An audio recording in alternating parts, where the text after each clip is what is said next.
Hi everyone, Comic Mike here with another quick video on this 4th of July. So today I just wanted to do a quick video of 4th of July special, just to say happy 4th of July to my American friends. Canadians and Americans, we are the same people.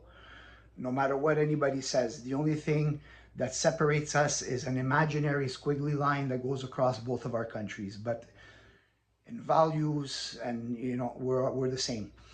The only problems that we have with each other's countries isn't with the people, it's with the politicians creating the problems, the media promoting the problems that the politicians create.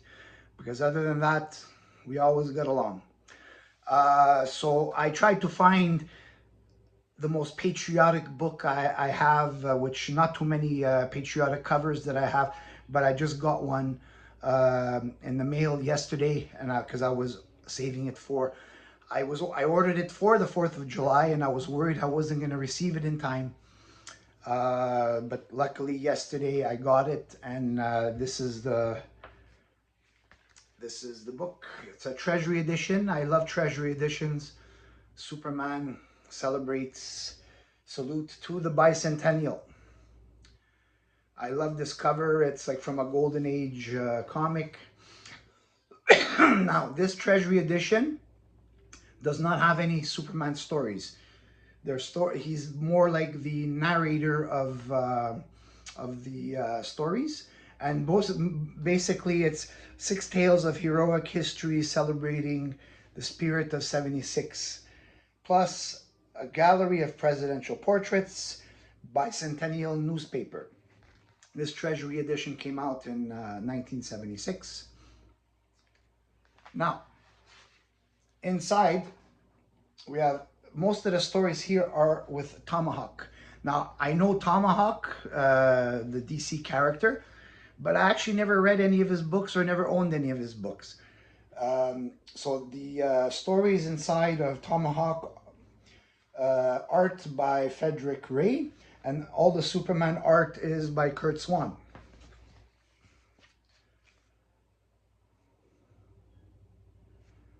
And you get a like a introduction.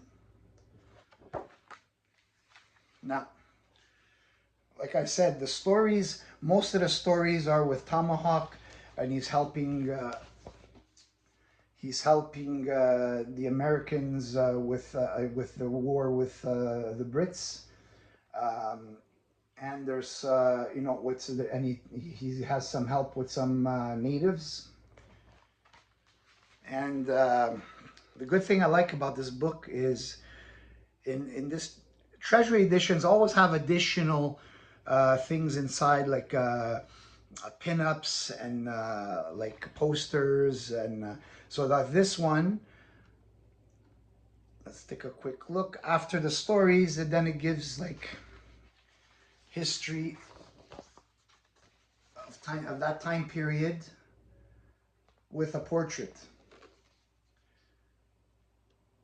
I don't know if you can see it. Like they say, the American Revolution was in its 3rd year when, on September 11, 1777, General George Washington's Continental Army was defeated by the superior British force under General Sir William Howe. So it gives you like a brief moments in history. At dawn on October 4th, 1777, Washington launched an attack upon Howe's army at Germantown. The Americans can advance was hampered by thick fog and unexpected resistance. Next, we have on December 19th, 1777, an ill-fed, ragged Continental Army of some 11,000 men went into the winter quarters on the bleak hills of Valley Forge. Washington pitched his marquee or tent with the men and set a shivering army like beavers, hiding in trees and building huts, 900 of them in all. So you got like a brief story with some cool artwork.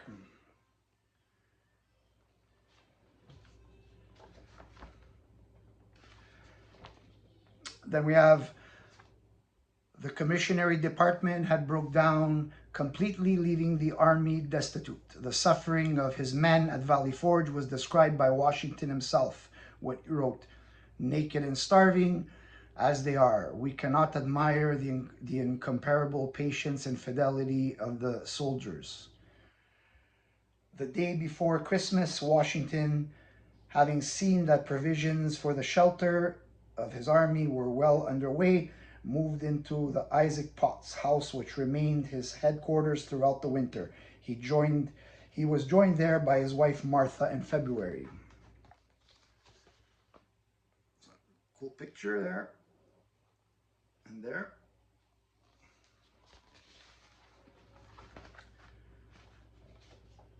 From his headquarters in the Potts house during that faithful winter, Washington pleaded with haggling Congress for supplies and equipment and feed his suffering army.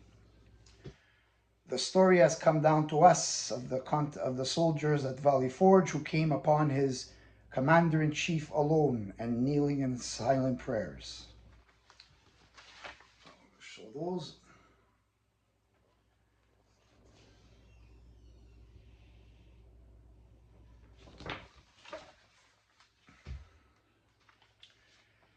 And then we have Valley Forge marked the low ebb of the American Revolution, Washington wrote. No history now extant can furnish for an instance of an army suffering such common hardships as ours has done, and bearing them with the same patience and fortitude. This one's cool, it's like a centerfold.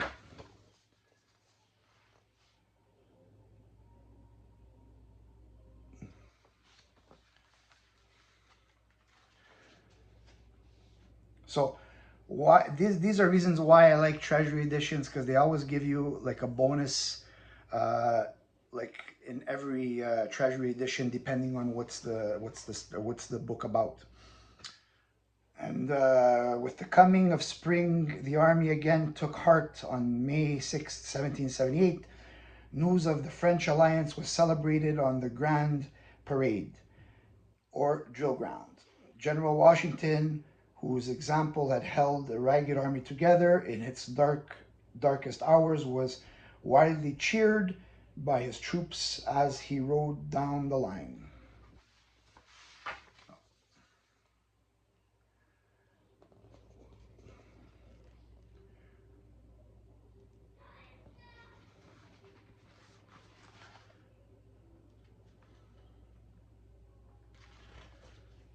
On June 19, 1778, a disciplined Continental Army marched from Valley Forge in pursuit of General Sir Henry Clinton's British Army, which had evacuated Philadelphia and was threading across New Jersey towards New York.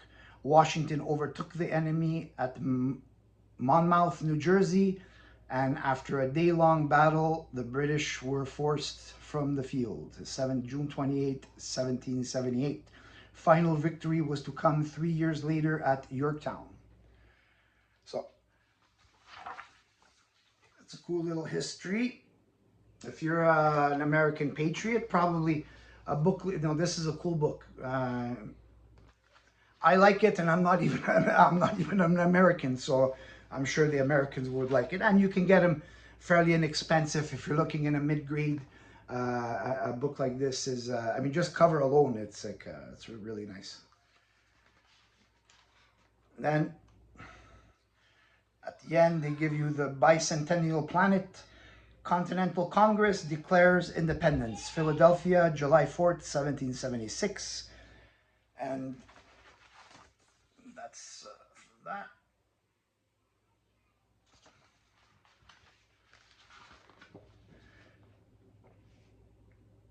And Yorktown, October 19th, 1781, Cornwallis surrenders.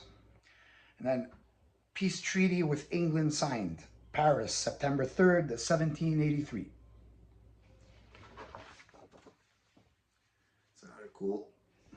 And another cool thing, the back cover gives you a portrait of all the presidents up until Gerald Ford, which obviously he was the president of the time. And of course, George Washington in the middle. So you get all the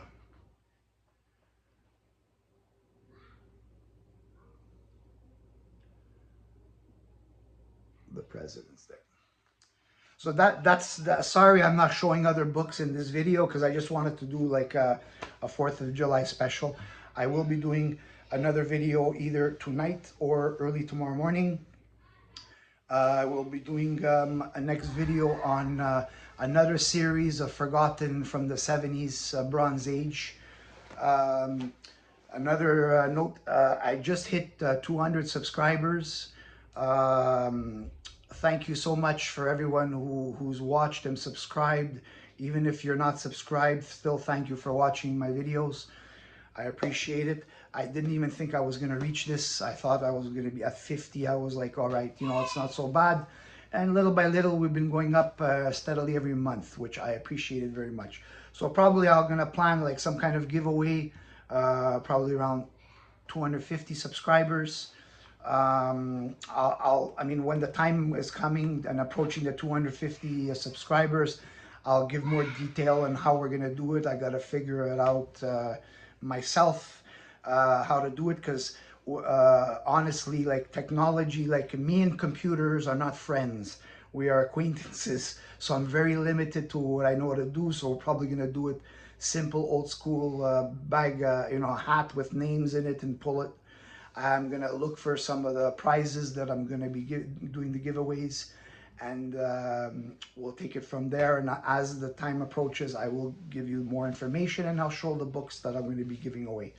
So thanks for watching. Please like and subscribe if you like my content, and I will see you on the next video. Thanks.